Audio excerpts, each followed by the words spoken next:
प्यारे बच्चों, आप सभी का कोष्टी बायोलॉजी विंग्स चैनल में मैं राकेश कोष्टी स्वागत करता हूं। पिछले वीडियो में हमने क्लासिफिकेशन ऑफ एनिमल्स के बारे में पढ़ा था। उसमें हमने कार्डेट्स को समझा।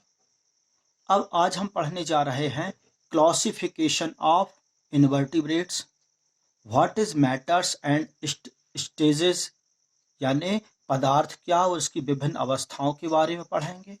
तो सबसे पहले हम समझते हैं नॉन कॉर्डेट्स अर्थात इनवर्टिब्रेट्स। नॉन कॉर्डेट्स अर्थात जिनमें एब्सेंस ऑफ वर्टिब्रल कॉलम, जिनमें रीढ़ की हड्डी नहीं पाई जाती।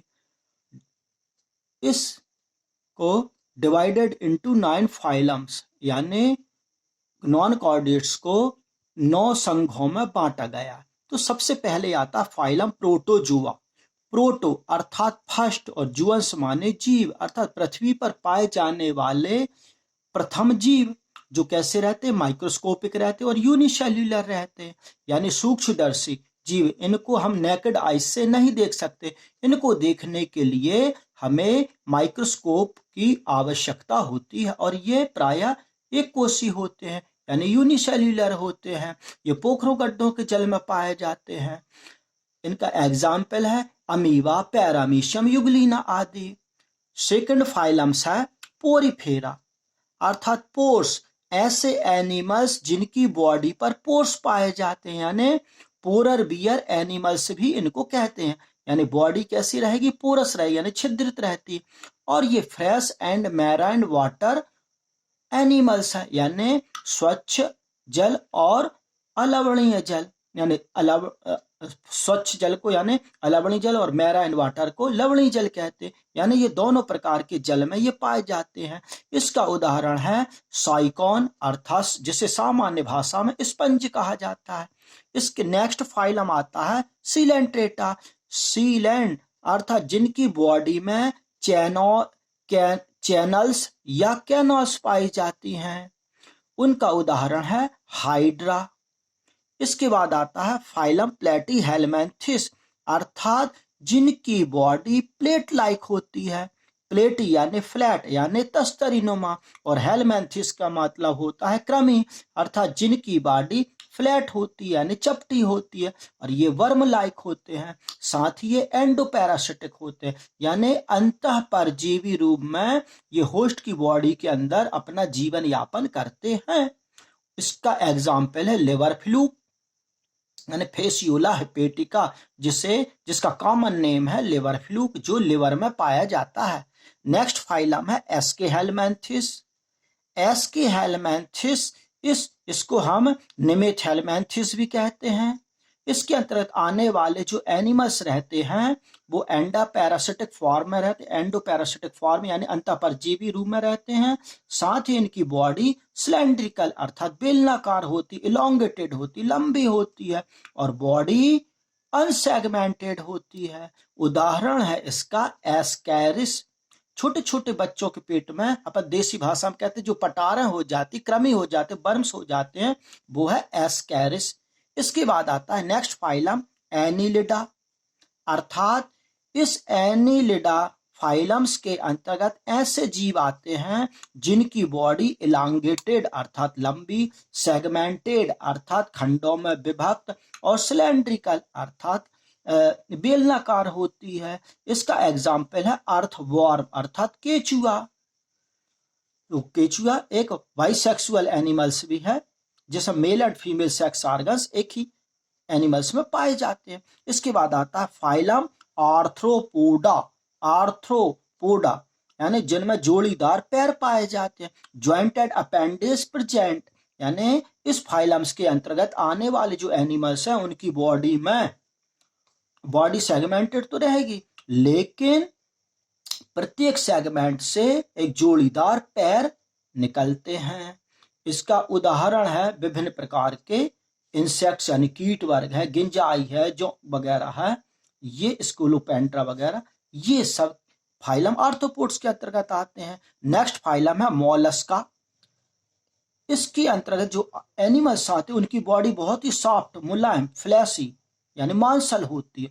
Body covered white cell mantle, यानी मोलस्क फाइलम्स के अंतर्गत जो जीव आते हैं उनका शरीर बहुत ही सॉफ्ट मुलायम होता है और उनकी जो बॉडी है कैल्शियम कार्बोनेट के कवच द्वारा या मेंटल द्वारा कवर्ड रहती है, जिससे उसकी सुरक्षा की जाती है। नेक्स्ट फाइलम है इकाइनोडर्मेटा।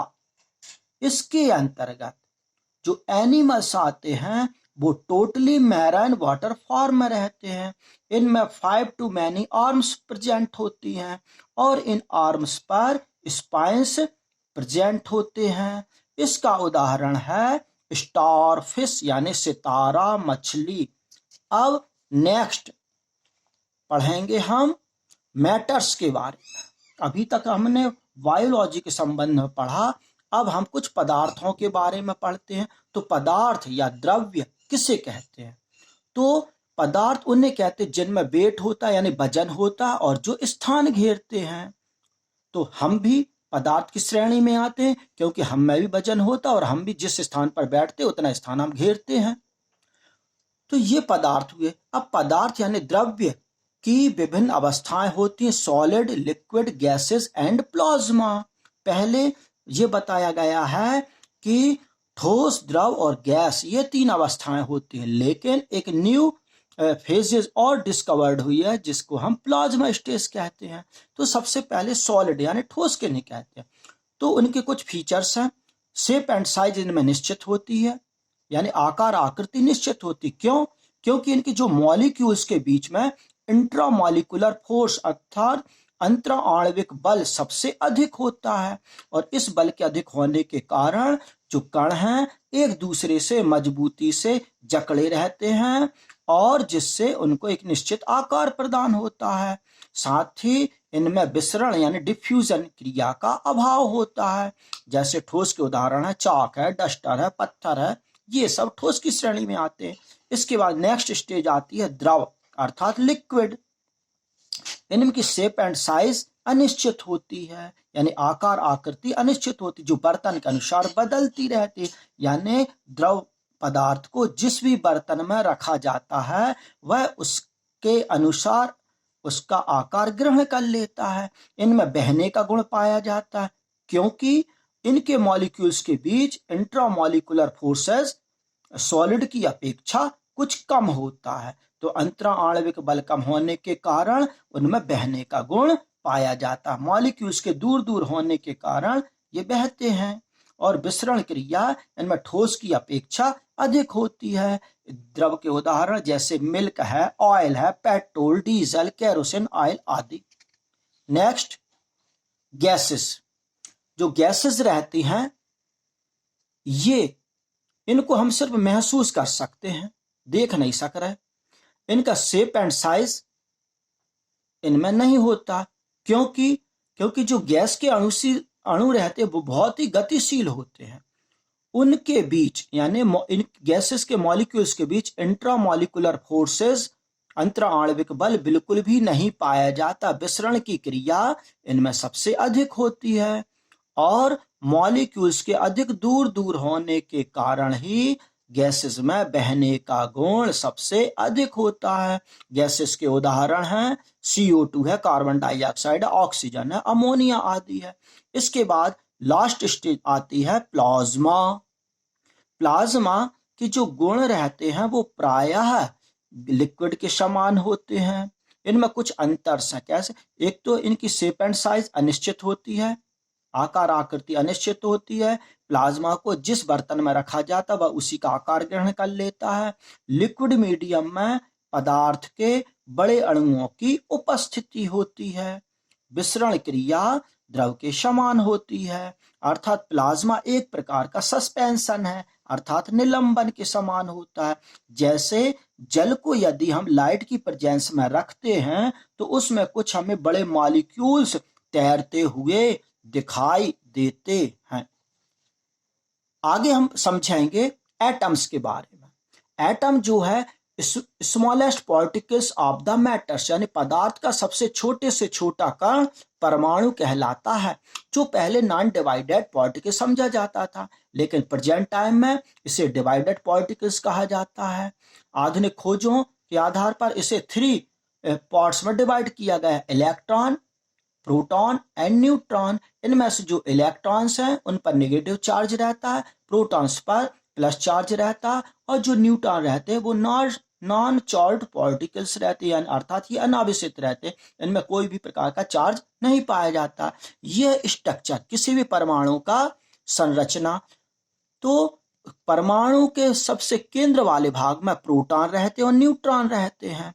साथ ही परमाणु के केंद्र के चारों ओर ऑर्बिट्स पाए जाते हैं, गोलाकार कक्ष पाए जाते हैं, काल्पनिक कक्ष पाए जाते हैं, जिन्हें हम ऑर्बिट्स कहते हैं। इन ऑर्बिट्स में इलेक्ट्रॉन्स चक्कर लगाते रहते हैं। ये परमाणु स्ट्रक्चर ऑफ एटम्स न्यूक्लियस। अब जो एटम्स हैं, तो जो जिन्हें हम मॉलिक्यूल्स कहते हैं, समान प्रकार के एटम्स से यानी परमाणुओं से मिलकर अणु का निर्माण होता है। जैसे ऑक्सीजन है, हाइड्रोजन है, नाइट्रोजन है, ये क्या है? अणु हैं। इसी तरह से कार्बन डाइऑक्साइड, जल, अमोनिया, ये भी अणु हैं। लेकिन इनमें परमाणुओं की संख्या, जैसे कार्बन डाइऑक्साइड का एक अणु, कार्बन का एक परमाणु और ऑक्सीजन के 2 परमाणु मिलकर कार्बन डाइऑक्साइड का एक अणु बनाते हैं। इसी तरह से अमोनिया का सूत्र है NH3, अर्थात इसमें नाइट्रोजन का एक परमाणु और हाइड्रोजन के 3 परमाणु अर्थात 1:3 में मिलकर अमोनिया का एक अणु बनाते हैं। यहाँ पर दर्शाया गया O2, H2 और N2, अर्थात ऑक्सीजन के एक अणु में ऑक्सीजन के 2 परमाणु, हाइड्रोजन के एक अणु में हाइड्रोजन 2 परमाणु हैं। इसके बाद आता एलिमेंट्स। तो एलिमेंट समान प्रकार के अणुओं या परमाणुओं से मिलकर तत्व का निर्माण होता है। अब तत्वों के अंतर्गत धात्विक, अधात्विक यानी मेटेलिक और नॉन मेटेलिक सभी आते हैं। जैसे सोडियम है, पोटेशियम है, गोल्ड है, सिल्वर है, मैग्नीज है, मैग्नीशियम है, आयरन है, ये सभी क्या है? एलिमेंट्स हैं। इसके बाद आता है नेक्स्ट कंपाउंड्स। कंपाउंड्स क्या है? 2 या 2 से अधिक, टू मैनी एलिमेंट्स के एक निश्चित अनुपात में मिलने से कंपाउंड्स का यानी यौगिकों का निर्माण होता है। जैसे कार्बन डाइऑक्साइड, कार्बन का एक अणु, ऑक्सीजन के 2 परमाणु मिलकर कार्बन डाइऑक्साइड एक अणु बनाते हैं। इसी तरह से C6H12O6, अर्थात इसमें कार्बन, हाइड्रोजन और ऑक्सीजन के जो परमाणुओं का अनुपात है वह 1:2:1 है। इसके बाद मिक्सचर यानी मिश्रण, तो 2 या 2 से अधिक तत्वों या यौगिकों या दोनों ही के संयोग से मिक्सचर का निर्माण होता है। मिश्रण में जैसे शरबत है, चाय है, वायु है, मैराइन वाटर है, मृदा है, ये सब इनमें कई तत्व या यौगिक या दोनों ही सब मिलकर मिश्रण बनाते हैं। ये मिश्रण 2 टाइप्स के होते हैं, एक समांगी मिश्रण और एक विषमांगी मिश्रण। तो जो समांगी मिश्रण है उसके अवयवी तत्वों या यौगिकों के जो मॉलिक्यूल्स हैं वो एक निश्चित अनुपात में मिलने से समांगी मिश्रण को निर्मित करते हैं। इसी तरह से विषमांगी मिश्रण, इसके जो अवयवी एलिमेंट्स हैं या कंपाउंड्स हैं, इनके जो मॉलिक्यूल्स हैं वो एक अनिश्चित अनुपात में मिलने से विषमांगी मिश्रण बनता है। आज के इस वीडियो में सिर्फ इतना ही। मैं राकेश कोष्टी आप सभी का हार्दिक स्वागत करता हूं और सब्सक्राइब करने पर सभी का हृदय से आभार व्यक्त करता हूं। कृपया चैनल को सब्सक्राइब करते रहें।